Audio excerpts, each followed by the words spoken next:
అందరూ రెండు చేతులు జోడించి ఈ కార్యక్రమం మొత్తం కూడా ఎటువంటి ఆటంకం లేకుండా నిర్విఘ్నంగా కొనసాగాలి అని వినాయకుడికి నమస్కారం చేసుకుంటాం అందరూ కూడా.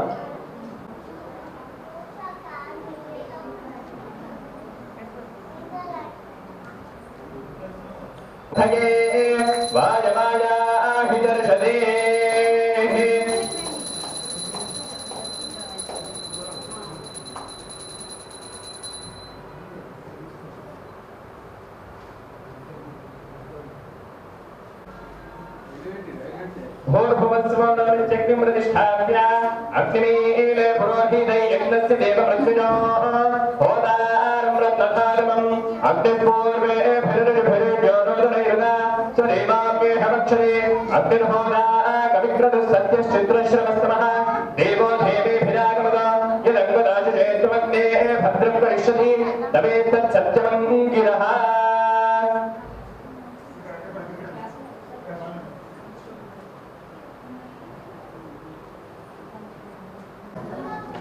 అంత కూర్చోవాలండి మనకు అర్థం కూర్చోండి అది కూర్చోండి అంతా కూడా.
గారు ప్రారంభిస్తారు.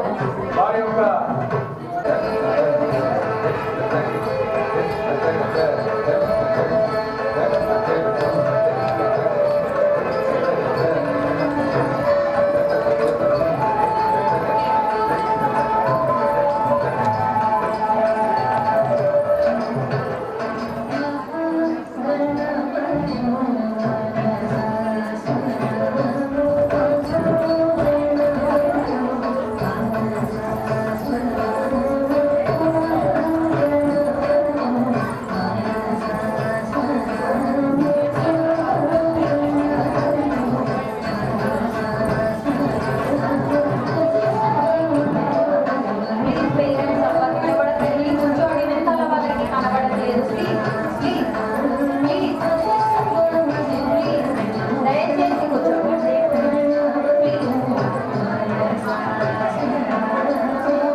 పశురా అమ్మ నుండి విన్నవాడు అది వింత పశురా భవ్య గుణమాతాకి పూర్ణిమాతాకి గజా మహారాజుకి.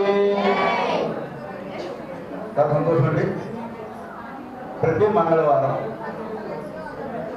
పక్కలో పెట్టి భూలక్ష్మి మాత మందిరంలో మా భజన వాడు భజన కార్యక్రమం రావడం గత 2 సంవత్సరాలుగా నియమం తప్పకుండా దయచేసి మాట్లాడద్దండి. బాగా డిస్టర్బెన్స్ అవుతుంది. ఎందుకో ఎక్కడి వరకు తెలియట్లేదు. ఇక్కడి నుంచి బయటికి వెళ్ళే వరకు కూడా ఎప్పుడు మాట్లాడతాడు. ఇది పొరుగు దేవాలయం. మనం దేవాలయం అడుగు పెట్టాలనండి. బయట ఉన్న సమస్యలు కూడా బయట నుంచి పెట్టేయాలి. చాలా సమస్యలు బయట పడి కారణంగా కానీ అట్లా అడుగు పెట్టగానే ఆ తల్లి యొక్క ఒడిలో వెళ్ళగానే ఆ సమస్యల్ని పట్టిపోవాలి. సమస్యలేదు. ఆ తల్లి ఒడిలో కూర్చోవాలి. ఆ తల్లి యొక్క దీవెనలు మన సాక్షాత్కారం. ఆ తల్లి యొక్క దీవెనలు మన నెత్తి మీద చెయ్యి పెట్టి ఓ తల్లి నేను ఉన్నాను భావన ఆ తల్లి కలగాలి. మనం చూసి అంత నిశ్శబ్దంగా కూర్చోవాలి. సరే ప్రతి మంగళవారం ఇక్కడ కూర్చోవడం ఆ తల్లి యొక్క ఆశీస్సులు మాకు రావడం 2 సంవత్సరాలుగా నిరంతరం కొనసాగుతుందండి. ఇప్పుడు ఆగట్లేదు. పడగొట్టకూడదు అని మరొక సాంప్రదాయం ఉందండి. మంగళవారం నాడు ఎప్పుడు ఎన్ని ఇబ్బందులు ఉన్నా సరే ఒక్కడన్నా పోయి కూర్చోవాలి. ఇది మన నియమం. అట్లా 75 మంది పడుతున్నాయి వాళ్ళ నగరంలో. మన యొక్క ముఖ్య ఉద్దేశం కులాల వారిగా, మతాల వారిగా, వర్గాల వారిగా, ప్రాంతాల వారిగా, భాషల వారిగా అనేక విధాలుగా ఈ సమాజాన్ని విడగొట్టబడింది. ఇవాళ అటువంటి అన్ని కులాన్ని కలపాలి, అన్ని మతాన్ని కలపాలి, అన్ని వర్గాన్ని కలపాలి, అన్ని భాషలు కలపాలి, అన్ని ప్రాంతాలు కలపాలి. ఆ తల్లి యొక్క ఆశీస్సు మనకు కావాలి. మా యొక్క సంకల్పం. గత 11 సంవత్సరాలకి కార్యక్రమం తీసుకొస్తున్నాం. కాబట్టి గుడి కేంద్రంగా చేయడం మన ఉద్దేశం ఏంటంటే గుడి ఆధారంగా ఈ దేశంలో గత కొన్ని వేల సంవత్సరాలుగా మన సంస్కృతి సాంప్రదాయాలు గో కేంద్రం నడిచేది. గుడి ఆధారంగా వేదపట్నం జరిగేది. గుడి ఆధారంగా ఒక్క పూట భోజనం జరిగేదండి. ఒక్క పూట భోజనం ఎవరు ఉపవాసాలు ఉండేవారు కాదు. మధ్యాహ్నం 12 కొట్టగానే అన్ని దేవాలయాల్లో అన్నదానం జరిగేది. నేను ఇప్పుడే చెప్పేది కొన్ని వేల సంవత్సరాల కింద మాట చెప్తున్నాను. హరికథ, బుర్రకథ, ఒగ్గు కథ ఇవన్నీ గుడి ఆధారంగా నడిచేయండి కూడా. అంటే గుడి అంత పెద్ద జ్ఞానం దాన్ని బట్టి అర్థం కావాలి. దురదృష్టం అందులో వ్యవస్థ అంతా పక్కకి పొందేవారు. ఇవాళ గుడికి పూజారి కనీసం పాపం ఒక పూట భోజనం పూర్తిగా మనస్ఫూర్తిగా చేసే పట్టి కనపడతారు.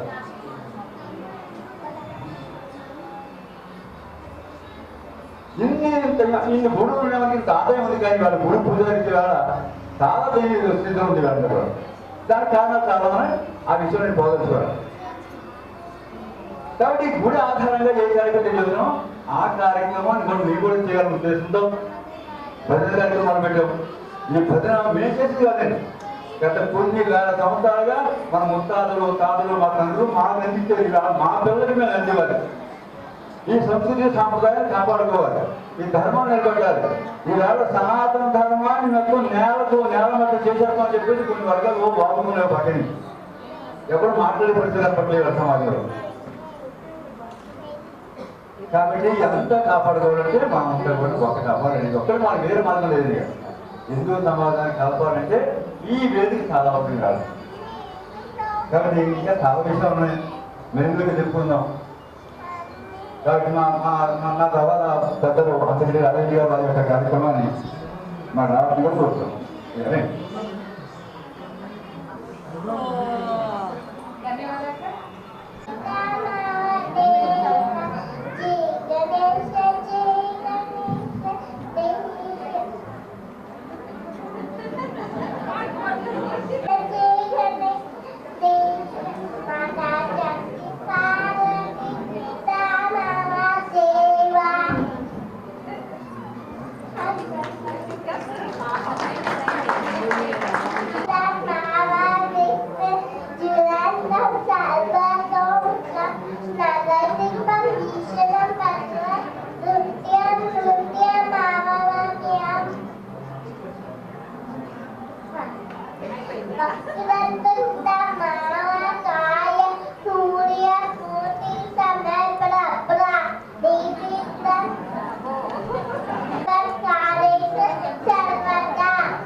ప్రోత్సహించాలని కోరుకుంటూ ధన్యవాదాలు.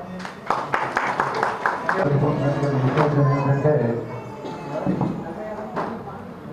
గణపతి నవరాత్రి ఉత్సవాల సందర్భంగా మన పూలకి మాట మందిరంలో బాల గణపతిని ప్రతిష్ఠించుకోవడం మొదటిసారిగా మరి ఇంత భారీ ఎత్తున ఇంత రంగరంగ వైభవంగా ఈ కార్యక్రమాన్ని మనం నిర్వహించుకుంటున్నందుకు మనకు చాలా సంతోషంగా ఉంది.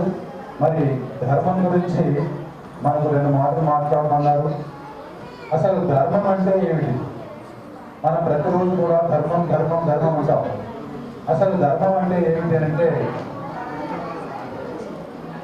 వేదం ఏమి చెప్పిందో, శాస్త్రం ఏమి చెప్పిందో ఆ ప్రకారంగా నడవడమే ధర్మము. మరి వేదం ఏం చెప్పింది? సత్కర్మలు చేయాలి, దుష్కర్మలు చేయవద్దు. తల్లి దగ్గర ధర్మాన్ని పాటించాలి. అదేవిధంగా భార్య దగ్గర భార్య ధర్మం పాటించాలి. ధర్మం ఎప్పుడూ మారుతూ ఉంటుంది, కానీ సత్యం మాత్రం మారదు. రాముడు పట్టుకున్నటువంటి 2 విషయాలు, ఒకటి ధర్మం, 2 సత్యం. త్రేతాయుగంలో ఉన్నటువంటి రాముని గురించి ఈరోజు మనం కలియుగంలో కూడా చెప్పుకుంటున్నాం. అంటే కారణం ఏమిటంటే ధర్మాన్ని పట్టుకున్నటువంటి వాడు రామచంద్రుడు. అందుకే ధర్మబద్ధంగా అమలు అనేది తెలుసుకోవాలి. అన్ని జన్మలు ఉన్నాయి. మానవ జన్మ మనకి ఇచ్చాడు పరమాత్మ. ఎన్నో కోట్ల జన్మల ఎంతో పుణ్యఫలం ఉంటే కానీ నీకు మానవ జన్మ రాదు. ఆ మానవ జన్మ వచ్చినా కూడా ఇలాంటి ఆధ్యాత్మిక కార్యక్రమంలో పాల్గొనాలంటే కూడా నీకు గత జన్మలో చేసినటువంటి సంస్కారం ఎంతో ఉండాలి. అలాంటప్పుడే నీకు ఇలాంటి కార్యక్రమాలు రావాలనేటువంటి ఆలోచన వస్తుంది.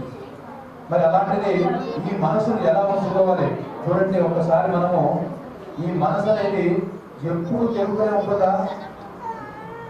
ఎప్పుడు పరిగెత్తుతూనే ఉంటుందా?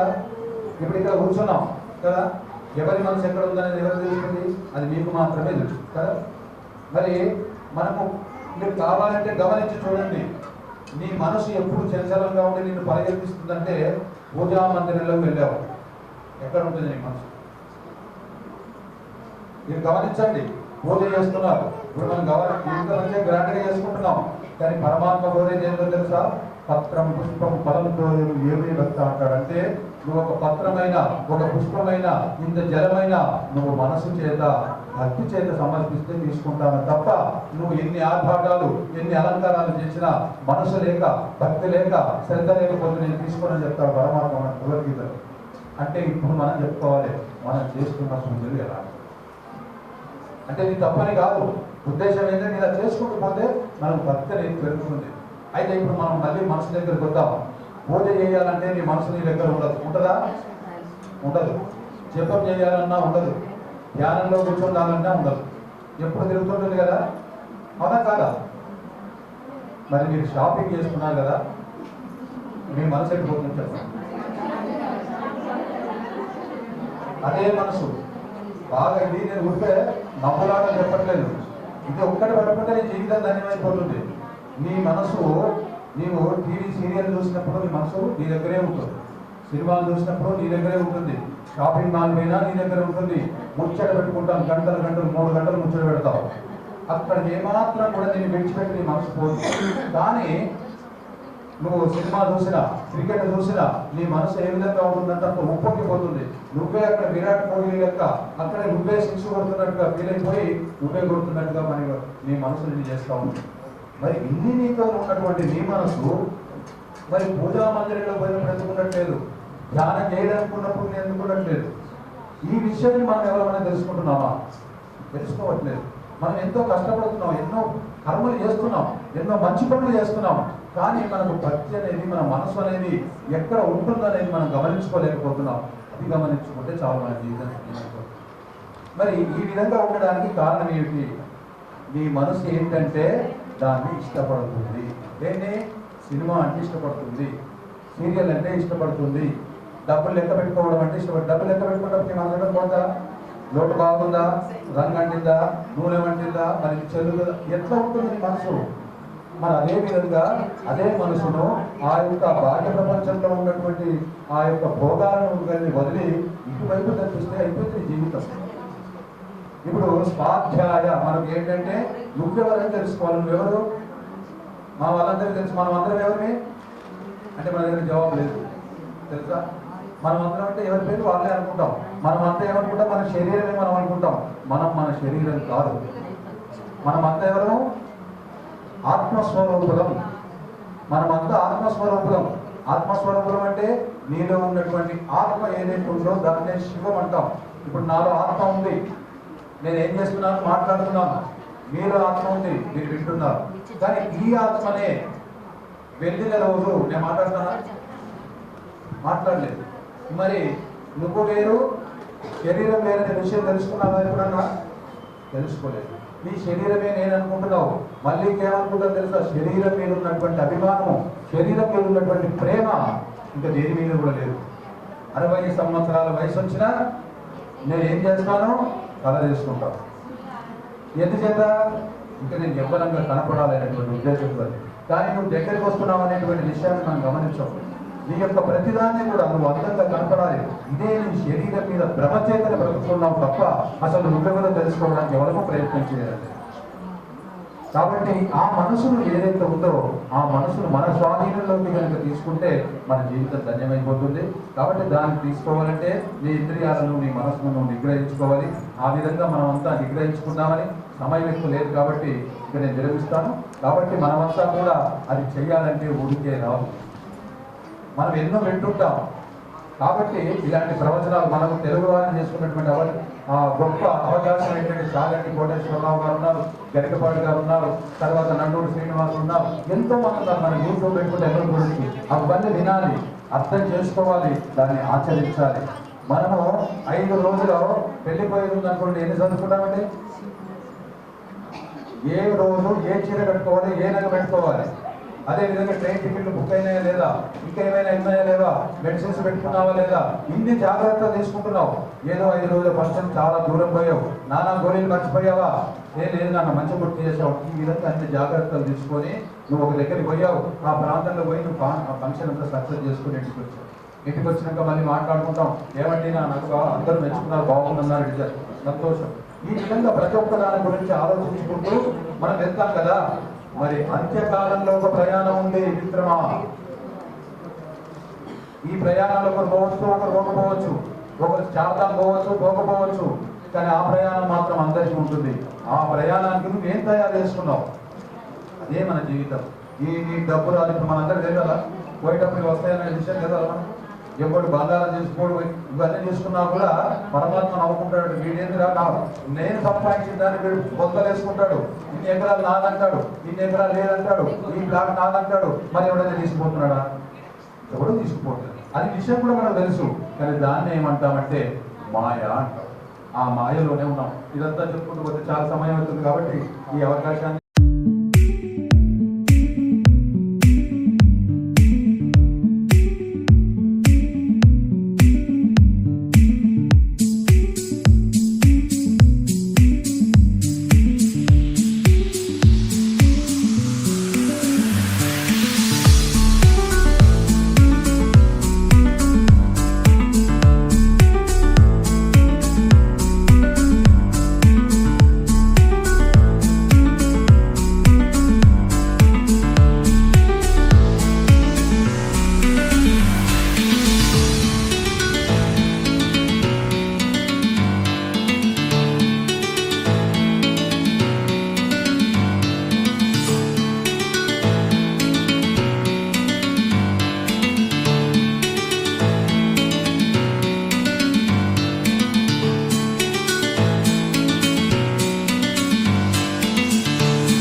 గతంలో ఇక్కడ భూలక్ష్మి మాత వెలుగు పెట్టడానికి చాలా పాటలు పడ్డాం. అది దేవుడికి తెలుసు, గతంలో చూసిన వారికి తెలుసు. చిన్న విగ్రహం పెట్టడానికి కూడా మన గల్లీవాసులు అబ్జెక్షన్ చేయడం జరిగింది. అదేమి మాత అది ఆ తల్లి అనుగ్రహించుకొని మరి ఆ విగ్రహం చేయించుకొని మరి అంతేకాకుండా మా అమ్మ ఎంతో కృషితో భూలక్ష్మి మాతను పూజించేది. ప్రతిరోజు గుడికి వచ్చి భజన చేస్తూ మరి చాలా పూజ చేసేది. అదేవిధంగా ఆ తోడ్పాటుతోనే మా అన్నగారైన మరి ఇక్కడ విగ్రహం ప్రతిష్టాపన చేయించడం జరిగింది. మరి ఆ భూలక్ష్మి మాత అందరినీ కరుణిస్తూ మరి ఈ రోజు ఇంతమంది ఆకర్షించింది అంటే ఆ తల్లి అనుగ్రహమే అని నేను కోరుకుంటున్నాను. మరి ఇంకా చాలా చాలా సత్యం గల తల్లి కాబట్టి ఎవరు ఏది కోరుకున్నా ఆ వరాలు ఇచ్చే తల్లి కాబట్టి అందరూ చక్కగా కొలుసుకొని మరి ఇంకా చాలా పెద్దగా వచ్చే సంవత్సరం పెద్ద ఎత్తున చేసుకుందాము. మరి నవరాత్రులలో కూడా చాలా ఇలా వస్తే మా అక్క చెల్లెళ్ళు చాలా సంతోషము. నవరాత్రులలో కూడా రోజు కూడా చక్కటి పూజలు చేసుకుంటూ చక్కగా జరుపుకుందామని మరి ఈ సందర్భంగా నాకు ఈ అవకాశం ఇచ్చినందుకు ప్రతి ఒక్కరికి పేరు పేరున ధన్యవాదాలు. అన్న తమ్ముళ్ళకి అందరికీ మా భూలక్ష్మి మాత ఆశీస్సులు మరి విఘ్నేశ్వరుడి ఆశీస్సులు ఎల్లవేళలా ఉండాలని నేను కోరుచున్నాను. మరి మంచి మనసుకు ఈరోజు మీరందరూ ఎంత ఇంట్లో పని ఉన్నా మరి బయట గణపతులు కడికి పోయే కార్యక్రమాలు ఉన్నా కానీ ఇంత టైం ఇచ్చి మీరందరూ కూర్చొని మరి మట్టిలో మాణిక్యాలని ఈరోజు అంటే మర్చిపోతున్న తరుణంలో మరి ఈ రోజుల్లో ఈ జనరేషన్ ఎట్లుందంటే డిస్కో పాటలు డీజే పెట్టుకొని ఎగిరే పరిస్థితిలో ఉంది కాబట్టి ఇలాంటి ప్రోగ్రామ్స్ అక్కడక్కడ పెడితే మట్టిలో మాణిక్యాలు మీరు చూస్తామని తెలియపరుచుకుంటున్నాను. అంటే చిన్నారులు భరతనాట్యాన్ని చాలా చక్కగా చేశారు. నాకు చాలా ఆనందం వేసింది ఈరోజు. మరి ఈ కార్యక్రమానికి మరి భజన మండలి సభ్యులకి మరి అదేవిధంగా ఈ కార్యక్రమానికి అతిథిగా అంతరే రాజేంద్రన్న గారు, మా సుధా లక్ష్మి గారు, మరి ఇక్కడికి చేసిన కమిటీ సభ్యులందరికీ కూడా పేరు పేరున నా యొక్క నమస్కారం తెలుపుతున్నాను. మరి భూలక్ష్మి మాత గుడిలో మరి భజన కార్యక్రమాలు శుక్రవారం రోజు మంగళవారం రోజు పెద్ద ఎత్తున భజన కార్యక్రమాలు చేస్తున్న భజన మండలి సభ్యులందరికీ కూడా నేను చేతులకి నమస్కరిస్తున్నాను. చాలా ఆనందంగా ఉంది. మరి భజన కార్యక్రమమే కాకుండా ఆడవాళ్ళందరికీ టైం ఇచ్చి మరి పారాయణం కూడా చేస్తున్నారు, సాధ్యాలు చెప్తున్నారు. చాలా ఆనందంగా ఉంది. ఆ అమ్మ ఆశీస్సులు మీ అందరిపై ఎంత వేయాలని ఉండాలని కోరుతున్నాను. మరి దీనికి అందరికీ కారణం ఇంతకుముందు మనం చూసేవాళ్ళము, ఇంత పెద్ద ఎత్తున ఎవరు చేయలేరు. మనం కూడా గుర్తించుకోవాలి, గౌరవించుకోవాలి. మరి పంతులైన మా నవీన్ పంతులు గారు, లావణ్య గారు, మరి కీర్తన్ గారు చాలా చక్కగా మేము టెంపుల్కి వస్తే ఎందుకంటే అసలు చూడడానికి కూడా అంత అందంగా అనిపిస్తుంది. ఆ ముక్కులను చూస్తేనే అర్థమవుతుంది. అమ్మవారు అలా ఇట్లా కనిపిస్తుంది, ఇంటి పడుతుంది. మరి అమ్మవారి ఆశీస్సులు మనందరిపై ఎల్లవేళలా ఉండాలని కోరుకుంటున్నాను. మరి ఎప్పటికి కూడా ఇలానే చేసుకుందాము. మరి వచ్చే నవరాత్రుల్లో కూడా పెద్ద ఎత్తున నవరాత్రుల పండుగలను కూడా జరుపుకోవాలి. మరి మీరందరూ కూడా దీంట్లో పాల్గొనాలని తెలియజేసుకుంటూ జై విఘ్నేశ్వర, జై భూలక్ష్మి మాత. నేటి ఈ యొక్క కార్యక్రమం భూలక్ష్మి మందిరంలో బాలగణేష్ ఫస్ట్ సంవత్సరం కూర్చోబెట్టడం జరిగింది. దానిలో భాగంగా ఈ యొక్క కార్యక్రమం నిర్వహించడం ఎంతో సంతోషంగా ఉంది. మరి షిరిడి సాయి కృపానగర్లో ఈ యొక్క భూలక్ష్మి మాత మందిరం వెలిసి నేటికి 10 సంవత్సరాలు కావాల్సినది.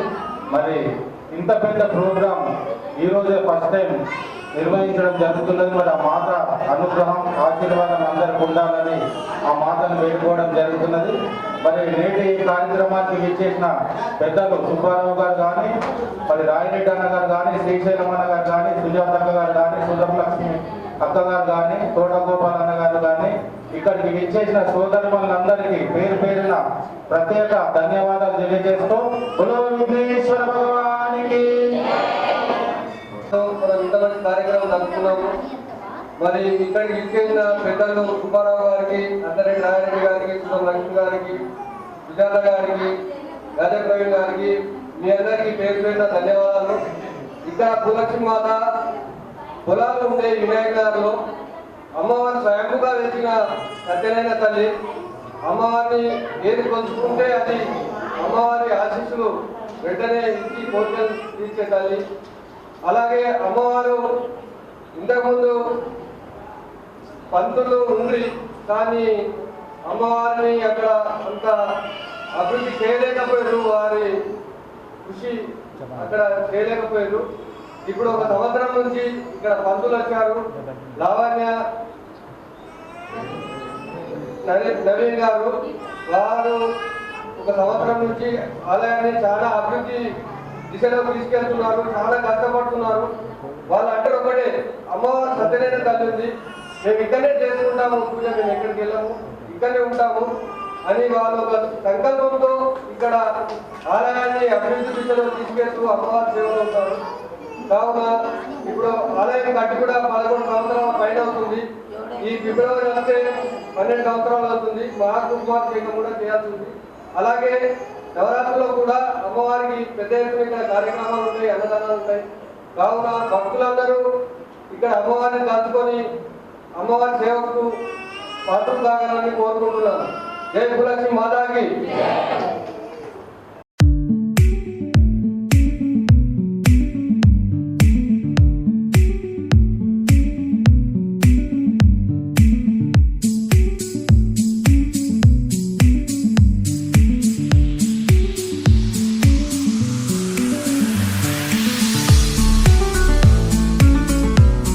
ఆడవాళ్ళు ఇంట్లోనే ఉండడం కాకుండా మనం అర్థకల్పం కూడా చేయొచ్చు, వేరే కూడా నేర్చుకోవచ్చు అని నాకు కూడా ప్రోత్సాహం ఇస్తున్నారు అందరూ. గుడి కట్టి 12 సంవత్సరాలు అవుతుంది. అప్పటి నుంచి కూడా ఈ గుడి అనేది డెవలప్మెంట్ ఎవరు చేయలేదు. దాన్ని నేను ఒక సంకల్పంగా తీసుకున్నా, ఖచ్చితంగా ఈ గుడి డెవలప్ చేయాలన్న ఒక సంకల్పంతో ఇప్పుడు ప్రతి ప్రోగ్రామ్, ప్రతి కార్యక్రమం కూడా సక్సెస్ఫుల్గా నడుస్తుంది. సంవత్సరం నుంచి నేనొచ్చి నుంచి అదంతా నాట్యం కాదు, అమ్మవారిని ఇక్కడ సాక్షాత్గా అమ్మవారు ఉన్నారు. ఎందుకంటే ఈ టెంపుల్ వచ్చి నుంచి 24 గంటలు అమ్మవారితో ఉండేది నేనే. వచ్చి భక్తులు ఎంతమంది ఏం కోరుకున్నా తప్పకుండా నెరవేరుతుంది. సంతానం లేని వాళ్ళకి చాలా మందికి సంతానం కలిగింది. ప్రతి ఒక్కరు కూడా సంతోషంగా ఒకసారి మొక్కిన తర్వాత మళ్ళీ వాళ్ళ కోరిక నెరవేరిందని చెప్పడానికి వస్తారు తప్ప మాకు ఇది కాలేదు అని చెప్పడానికి రాదు. నాకు అది చాలా సంతోషం. ఎందుకంటే అమ్మవారి ఇక్కడ సాక్షాత్గా ఉన్నారు. నేను ఇంకొక విషయం ఏంటంటే ఇక్కడ అమ్మవారి టెంపుల్లో 2 సర్పాలు ఉంటాయి. నేను పూజ చేసినా నన్ను ఏమనలేదు, అనవు కూడా. కాబట్టి అది ఇంకా సాక్షాత్కారం అని నేను అనుకుంటున్నాను. అమ్మవారి సాక్షాత్గా ఉంది. భూలక్ష్మమ్మ అంటే ఈ భూలక్ష్మమ్మ లేదు అంటే భూలక్ష్మమ్మ అంటే నేను స్పెషల్గా అమ్మవారి గురించి చెప్పడం అవసరం లేదు. ఎందుకంటే మనం లేచి నుంచి అమ్మవారిని తలుచుకొని పనులు చేస్తాం. మనం తినడానికి భూమాత అవసరం, ప్రతి దానికి అమ్మవారే. అన్నింటిలోనూ అమ్మవారు ఉంది. ఎందుకంటే ప్రతి దానికి మనం ఇల్లు కట్టుకున్న భూమాతని, ఒక బోరేసుకున్న భూమాతే కావాలి. లేచి నుంచి మనం అమ్మవారి గురించే స్తోత్రాలు చేస్తాం. అమ్మవారి లేని ఏది లేదు, అంతా సాక్షాత్ అమ్మవారి అనుకుంటున్నాను. ఆ భూలక్ష్మమ్మ కృపా కటాక్షాలు ప్రతి ఒక్కరిపై ఉండాలని ఇలా కోరుకుంటున్నాను.